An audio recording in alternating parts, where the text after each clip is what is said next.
Today we're going to talk about the difference between a simmer and a boil.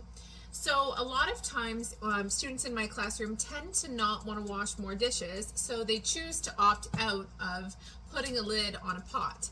But having a lid on top of the pot when you're boiling water is going to help to trap the steam and help the water to increase faster. So make sure you put a lid on your pot, please. Next, we're going to talk about a simmer and a boil. So I have my pot already going here, and as you can see, I have a little bit of steam coming up, but the surface of the water is still calm. So at this point, I have achieved a simmer.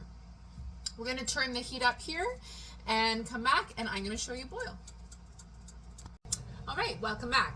So at this point, I increased the temperature of my stove and my water is boiling. As you can see, some of the steam is escaping from underneath the lid, which is always a good sign. And if I take the lid off here, a bunch of steam is going to escape. And as you can see, the surface of the water is bubbling, or what we call rolling. So this is a boil. So what is the difference between a simmer and a boil? Simmer is a lower heat temperature, and the surface of the water is typically still with some bubbles coming up and some steam.